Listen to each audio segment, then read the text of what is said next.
आज मैं बहुत गर्व के साथ एक बात का जिक्र करना चाहता हूं।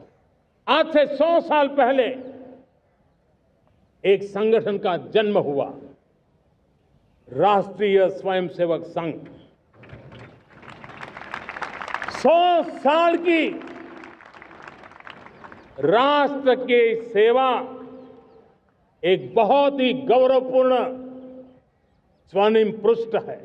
व्यक्ति निर्माण से राष्ट्र निर्माण के संकल्प को लेकर के 100 साल तक मां भारती का कल्याण का लक्ष्य लेकर के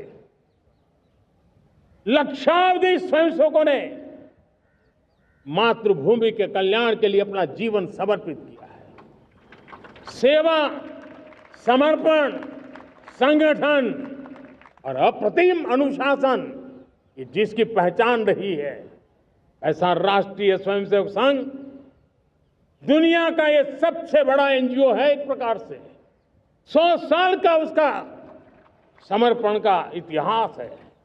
आज लाल किले की प्राचीर से 100 साल की इस राष्ट्र सेवा की यात्रा में योगदान करने वाले सभी स्वयंसेवकों को आदरपूर्वक स्मरण करता हूं और देश गर्व करता है राष्ट्रीय स्वयंसेवक संघ की इस 100 साल की भव्य समर्पित यात्रा को, और हमें प्रेरणा देता रहेगा। मेरे प्यारे देशवासियों, हम समृद्धि की ओर जा रहे हैं, लेकिन समृद्धि का रास्ता सुरक्षा से गुजरता है। पिछले 11 वर्षों में राष्ट्र सुरक्षा, राष्ट्र रक्षा, राष्ट्र के नागरिकों की रक्षा, इन सभी मोर्चों पर हमने पूरे समर्पण भाव से काम किया है। हम बदलाव लाने में सफल हुए हैं। यह देश जानता है कि हमारे देश का बहुत बड़ा जनजातीय क्षेत्र नक्सलवाद की चपेट में, माओवाद की चपेट में पिछले कई दशकों से लहूलुहान हो चुका था। सबसे ज्यादा नुकसान मेरे आदिवासी परिवारों को हुआ। आदिवासी माताओं बहनों ने अपने सपने के होनहार बच्चों को खो दिया। नौजवान बेटे गलत रास्ते पर खींच लिए गए, भटकाए गए, उनकी जीवन को तबाह कर दिया गया। हमने फौलादी हाथ से काम लिया। एक समय था, कभी 125 से ज्यादा जिलों में नक्सलवाद अपनी जड़ें जमा चुका था। माओवाद की चंगुल में हमारे जनजातीय क्षेत्र, हमारे जनजातीय नौजवान फंसे हुए थे, और आज 125 जिलों में से कम होते होते हम 20 पर ले आए हैं। उन जनजातीय समाज की सबसे बड़ी हमने सेवा की है। और आप देखिए, एक जमाना था जब बस्तर को याद करते ही माओवाद, नक्सलवाद, बम बंदूक की आवाज सुनाई देती थी। उसी बस्तर में माओवाद नक्सल से मुक्त होने के बाद जब बस्तर के नौजवान ओलंपिक करते हैं, हजारों नौजवान भारत माता की जय बोल करके खेल के मैदान में उतरते हैं, पूरा वातावरण उत्साह से भर जाता है। ये बदलाव देश देख रहा है। जो क्षेत्र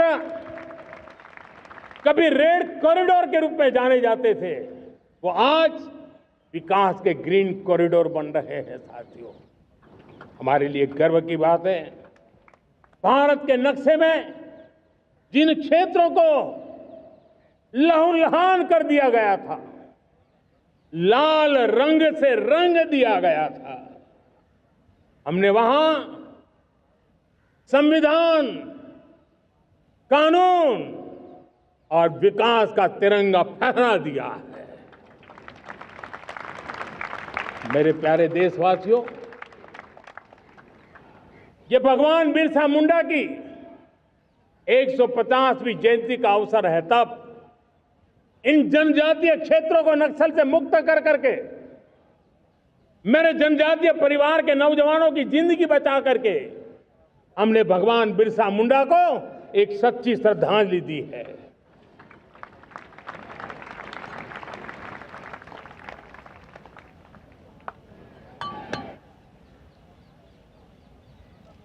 मेरे प्यारे देशवासियों,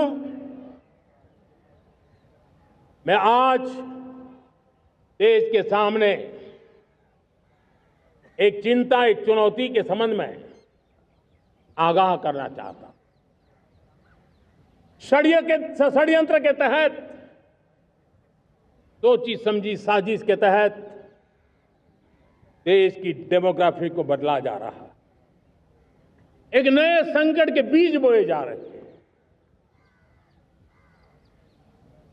और ये घुसपैठिए मेरे देश के नौजवानों की रोजी रोटी छीन रहे हैं। एक घुसपैठिए मेरे देश की बहन बेटियों को निशाना बना रहे हैं। ये बर्दाश्त नहीं होगा। ये घुसपैठिए भोले भाले आदिवासियों को भ्रमित करके उनकी जमीनों पर कब्जा कर रहे हैं। ये देश सहन नहीं करेगा। और इसलिए मेरे प्यारे देशवासियों, जब डेमोग्राफी परिवर्तन होता है, सीमावर्ती क्षेत्रों में डेमोग्राफी में परिवर्तन होता है, तब राष्ट्रीय सुरक्षा के लिए संकट पैदा होता है। देश की एकता, अखंडता और प्रगति के लिए ये संकट पैदा, सामाजिक तनाव के बीज बो देता है। और कोई देश अपना देश घुसपैठियों के हवाले नहीं कर सकता है। दुनिया का कोई देश नहीं कर सकता है, तो हम भारत को कैसे कर सकते हैं? हमारे पूर्वजों ने त्याग और बलिदान से आजादी पाई है, हमें स्वतंत्र भारत दिया है।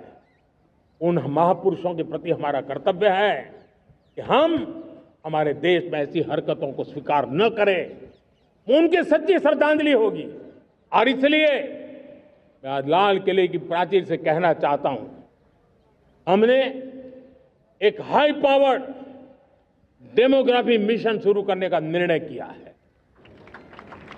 ये मिशन, इस मिशन के द्वारा ये जो भीषण संकट नजर आ रहा है, भारत पे मंडरा रहा है जो संकट है, उसको निपटाने के लिए तय समय में सुविचारित, सुनिश्चित रूप से अपने कार्य को करेगा।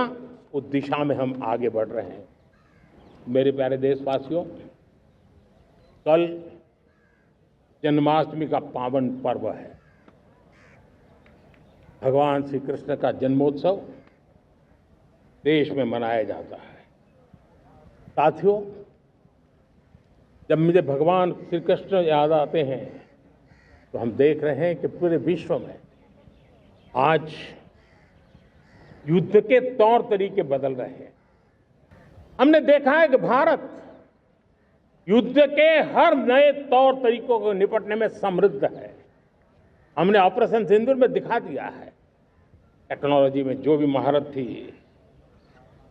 पाकिस्तान ने हमारे सैन्य ठिकानों पर, हमारे एयरबेस पर, हमारे संवेदनशील स्थानों पर, हमारे आस्था के केंद्रों पर, हमारे नागरिकों पर मिसाइल्स, ड्रोन अनगिनत मात्रा में उन्होंने वार किया। देश ने देखा है, लेकिन देश को सुरक्षित रखने के जो प्रयास पिछले 10 साल में हुए हैं, उस ताकत का परिणाम था कि उनके हर हमले को हमारे जाबाजों ने और हमारी टेक्नोलॉजी ने तिनके की तरह बिखेर दी।